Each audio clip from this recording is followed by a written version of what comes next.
दुनिया के किसी भी मजहब के अंदर, दुनिया के किसी भी मजहब के अंदर आज भी, अब आइए जरा वेदों के मंत्र पर, थोड़ा सा वो भी जरूरी है। आज भी दुनिया में जितने धर्म हैं मौजूद, कोई भी धर्म हो, कोई धर्म ऐसा नहीं है कि उस धर्म के अंदर मोहम्मद रसूलुल्लाह का नाम किसी न किसी शक्ल में मौजूद ना हो। है, मैं समझता था सिखों में और जैनियों में नहीं होगा, लेकिन उसमें भी है। सिखों की किताब में तो बाकायदा लिखा हुआ है, दहटा नूरे मोहम्मदी दहटा नबी रसूल, गुरु ग्रंथ में लिखा है। अब पता चला कि सिख लोग हम मुसलमानों का साथ क्यों देते हैं। NRC और CAA में भी जब शाहीन बाग में चल रहा था सब मामला, तो एक सिख बेचारा उसने अपना फ्लैट बेच दिया और खाना खिला रहा था, लंगर लगा रहा था। ऐसे लोग आज भी किसान आंदोलन में सबसे ज्यादा सिखों का ही रोल है। दहटा नूरे मोहम्मदी दहटा नबी रसूल, नानक दे कुदरत गए सभी भूल, गुरु ग्रंथ में आज भी लिखा है। नानक जी ने जो कुछ भी नूरे मोहम्मद दहटा नबी मोहम्मद, नूरे मोहम्मद दहटा नबी रसूल, जब मोहम्मद की रोशनी को यानी जो कुरान लेकर आए हैं, उस रोशनी को जब गुरु नानक ने देखा और उसकी तालीमात को जब परखा, तो नानक देख कुदरत गए सभी भूल। तो नानक ने मोहम्मद के चमत्कार को, मोहम्मद रसूलुल्लाह के मौजिज़ों को देखा, तो जो कुछ भी उनके पास था वो सब भूल गए। यानी कहने लगे कि अब मेरे पैगाम की जरूरत नहीं है, इस चमत्कार के होते हुए, मौजिज़े वाले नबी के होते हुए, इस नूरे मोहम्मद कुरान के होते हुए अब मेरी कोई जरूरत नहीं है, इसी को स्वीकार कर लो। ये गुरु ग्रंथ में आज भी लिखा है। कुरान करीम ने कितनी जबरदस्त बात कही है, वलक़द बअसना फी कुल्लि उम्मतिन रसूलन, हमने हर उम्मत के अंदर, हर समूह के अंदर, हर बिरादरी के अंदर, हर कौम के अंदर एक रसूल भेजा, एक सचेत करने वाला भेजा, एक हादी भेजा, एक डराने वाला भेजा। हर उम्मत में आया है, हर कौम के अंदर आया है। इसलिए कोई ये नहीं कह सकता कि हमारे यहां नहीं आया। हिंदू भी एक कौम है, हिंदुओं में भी आया है, कोई ना कोई आया है डराने वाला। और जो आया था उसने बताया है आखिरी नबी मोहम्मद रसूलुल्लाह सल्लल्लाहु अलैहि वसल्लम के बारे में, जो पेशिन गोइयां मौजूद है। हर उम्मत के अंदर एक रसूल भेजा। दो चीजें हैं, एक तो हर कौम के अंदर एक रसूल आया, और दूसरी चीज उस रसूल की दावत क्या थी, निमंत्रण क्या था, अनअबुदुल्लाह, एक अल्लाह की इबादत करो। दो चीजें हो गई। पहली चीज हर समूह हर कौम में एक रसूल आया है, दूसरी चीज उस रसूल की दावत ये थी कि एक अल्लाह की इबादत करो। बस ये दो चीजें हैं, रसूल हर कौम में आया और दावत क्या, एक अल्लाह की इबादत करो। हर नबी की दावत यही रही, कुल या अहलल किताबी तालू इला कलिमतिन सवाइन बैनना व बैनकुम अल्ला नअबुद इल्लल्लाह वला नुशरिक बिही शैआ वला यत्तखिज़ा बअदुना बअदन अरबाबम मिन दूनिल्लाह।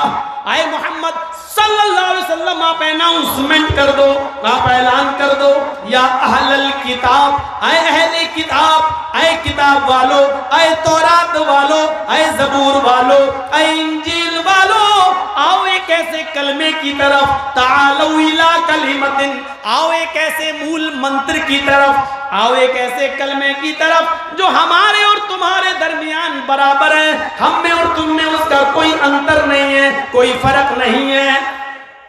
वो मंत्र क्या है, वो कलमा क्या है, ला इलाहा इल्लल्लाह। वो तुम्हारा भी कलमा है, हमारा भी कलमा है। इसीलिए आप देखिए, एक चीज हमेशा याद रखना, नबी दुनिया में जितने भी आए रसूल, कलमा कभी किसी का अलग नहीं हुआ। कलमे का पहला जुज एक ही रहा है, ला इलाहा इल्लल्लाह। ये नूह का भी कलमा था, ला इलाहा इल्लल्लाह। ये इब्राहिम का भी कलमा था, ला इलाहा इल्लल्लाह। ये मूसा का भी कलमा था, ला इलाहा इल्लल्लाह। ये ईसा का भी कलमा था। नबियों के नाम बदलते रहे, ला इलाहा इल्लल्लाह नूह रसूलुल्लाह, ला इलाहा इल्लल्लाह मूसा रसूलुल्लाह, ला इलाहा इल्लल्लाह ईसा रसूलुल्लाह, ला इलाहा इल्लल्लाह मुहम्मदुर रसूलुल्लाह। नबी जो आता गया उसके नाम में चेंजिंग होती गई, लेकिन पहला मंत्र कहीं नहीं बदला गया। ला इलाहा इल्लल्लाह अपनी असली शक्ल में मौजूद है। यही कहा जा रहा, आओ एक ऐसे मूल मंत्र की तरफ, आओ एक ऐसे कलमे की तरफ जो हमारे और तुम्हारे दरमियान बराबर है। अनअबुदुल्लाह, वो ये कि हम एक ही अल्लाह की इबादत करेंगे, उसके अलावा किसी की इबादत नहीं करेंगे। और क्या है बराबर, वला मुशरिक बिही शैआ, और हम अल्लाह के साथ किसी को शरीक नहीं ठहराएंगे, शिर्क नहीं करेंगे। और एक और चीज हमारे और तुम्हारे दरमियान बराबर है, वला यत्तखिज़ बअदुना बअदन अरबाबम मिन दूनिल्लाह, हम में से बाज को अपना रब न बनाएगा। हमारे और तुम्हारे सबका रब एक ही है, हम लोग हर किसी को अपना माबूद, अपना रब नहीं बनाएंगे। ये कुरान करीम ने क्लियर कर दिया कि सबका कलमा एक था, और हर नबी यही दावत लेके आया था कि अल्लाह के अलावा हम किसी और की इबादत नहीं करेंगे। अब हर धर्म के अंदर नबी का जिक्र मौजूद है, और आखिरी नबी का जिक्र तो बाकायदा मौजूद है। वलिकुल्लि कौमिन हाद, हमने हर कौम के अंदर एक डराने वाला भेजा है, हर कौम के अंदर एक डराने वाला भेजा है। हिंदू कौम के अंदर भी कोई ना कोई डराने वाला आया है, और जो आया है उसी ने आखिरी नबी जनाब मोहम्मद रसूलुल्लाह के बारे में पेशीन गोइयां की हैं। पेशीन गोइयों में पहली पेशीन गोई हम आपके सामने रख रहे हैं। देखिए कितनी बेहतरीन पेशीन गोई की गई है, और आज भी ये हिंदू भाइयों की किताबों में मौजूद है। कल्कि पुराण अध्याय 2 मंत्र नंबर 61, तच्छुत्वा पुंडरीकाक्षो ब्राह्मण विदं विरीति भवने शंभलो विष्णु यशसु गृह सुमति प्रादुर्भाव्यम।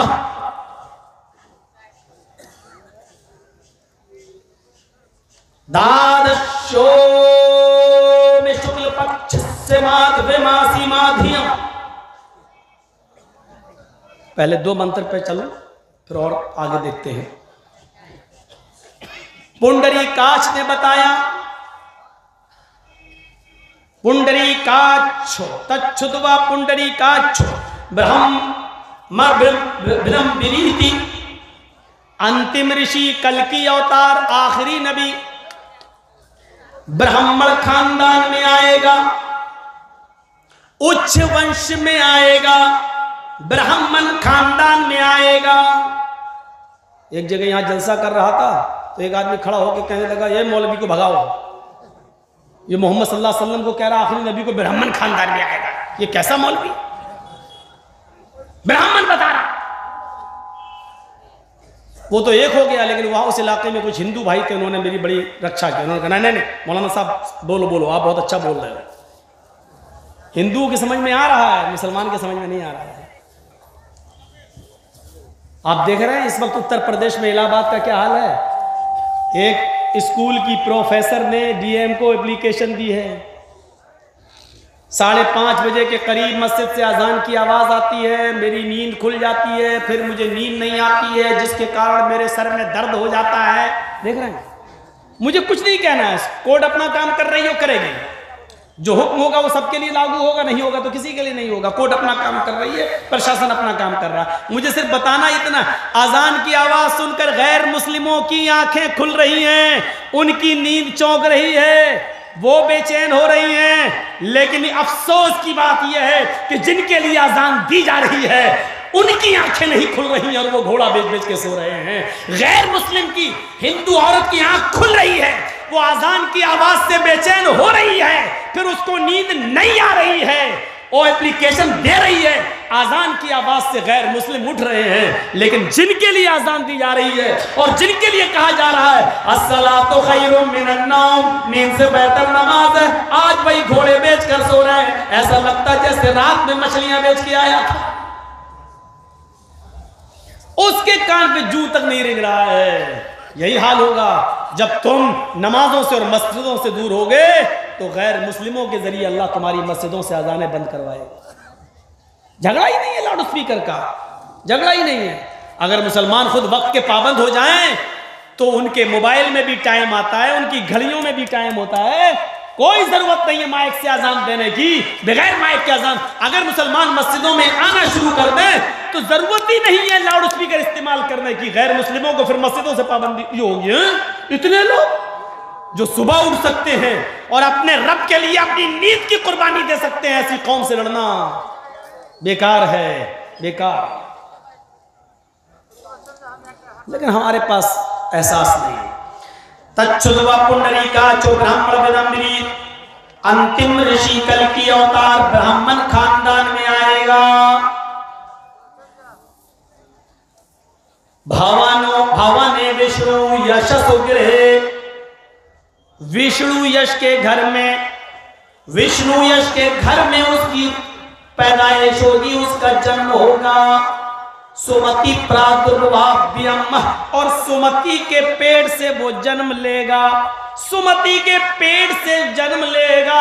उसके जन्म लेने के बाद बरकतों के दरवाजे, बरकतों के द्वार खुल जाएंगे। उसके जन्म लेने के पश्चात बरकती बरकत हो जाएगी। ये लिखा हुआ है कल की पुराण अध्याय 2 मंत्र नंबर 61 में। ब्राह्मण खानदान में आने का मतलब हिंदू धर्म में सबसे ऊंची कौम ब्राह्मण खानदान, ब्राह्मण कौम मानी जाती है, और उच्च वंश, सबसे ऊंचा वंश भी वही माना जाता है। तो उच्च वंश का मतलब ऊंचे खानदान में। अल्लाह के नबी सल्लल्लाहु अलैहि वसल्लम आखिरी नबी, अरब के सबसे ऊंचे खानदान, खानदान बनु हाशिम, सबसे अच्छी कौम, कौम कुरैश, सबसे पावरफुल कौम, कौम कुरैश, और सबसे ऊंचे खानदान, खानदान बनु हाशिम में आपका जन्म हुआ था। ब्राह्मण का एक माना ये होता है वो अल्लाह वाली कौम होगी, ब्राह्मण ब्रह्मा वाली, अल्लाह वाली होगी, इसमें कोई शक नहीं है। जो लोग खाने काबा की हिफाजत करते थे, 360 बुतों की रखवाली करते थे, वो कौम सबसे ऊंची कौम मानी जाती थी, और ब्राह्मण अल्लाह वाली कौम मानी जाती थी। अल्लाह वाली कौम ये अलग बात है, दीन इब्राहिमी में बहुत सी बिदअत रवाज पा चुकी थी, इसलिए खुराफातें उनके अंदर भी मौजूद थी, लेकिन इस कौम को सबसे ऊंची कौम कहा जाता था। और अल्लाह वाली कौम उसी ब्राह्मण कौम के अंदर, उसी अल्लाह वाली कौम के अंदर, उसी कौम कुरैश के अंदर जनाब मोहम्मद रसूलुल्लाह का जन्म हुआ। विष्णु यश तो गिरहे, विष्णु यश के घर में आएंगे। बाप का नाम बता दिया, वो घर किसका होगा? विष्णु यश। बाप का नाम क्या होगा? विष्णु यश। विष्णु अल्लाह के नामों में से एक नाम है। ब्रह्मा, विष्णु, शिव, ये अल्लाह के 3 नाम हिंदू धर्म में भी बताए गए। ब्रह्मा, विष्णु, शिव। ब्रह्मा ब्रह्मांड का रचयिता और रचनाकार बनाने वाला, दूसरा नाम उसका विष्णु, और तीसरा नाम शिव। विष्णु पैदा करने वाला, पालने वाला, और शिव मारने वाला, ये हिंदू धर्म के अंदर भी बताया गया। तो विष्णु अल्लाह के नामों में से एक नाम, और यश के माना भक्त। विष्णु यश, अल्लाह का भक्त। विष्णु अल्लाह का नाम, यश मानी बंदा। विष्णु यश अल्लाह का बंदा। मोहम्मद रसूलुल्लाह के बाप का क्या नाम था? अब्दुल्ला। क्या मतलब हुआ? अल्लाह का बंदा। मैं पूछ रहा हूं क्या मतलब हुआ, तो अब्दुल्ला। अरे अब्दुल्ला का मतलब पूछ रहा हूं, तो कह रहा अब्दुल्ला। अब्द बंदा, और अल्लाह अल्लाह का नाम, तो अब्दुल्ला का मतलब अल्लाह का बंदा। विष्णु यश का मतलब अल्लाह का बंदा। वो किसके घर में आएंगे? विष्णु यश के, यानी अब्दुल्ला के। सिर्फ लैंग्वेज का, भाषा का फर्क है। किस घर में आएंगे? विष्णु यश, अब्दुल्ला।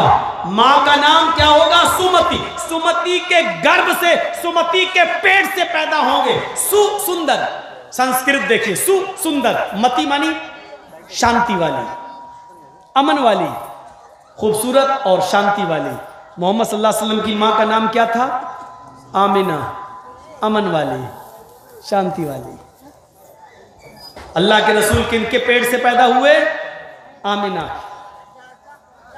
ब्राह्मण खानदान में ऊंची कौम में आए, विष्णु यश अब्दुल्ला के घर में आए, सुमति आमिना के पेट से जन्म लिया।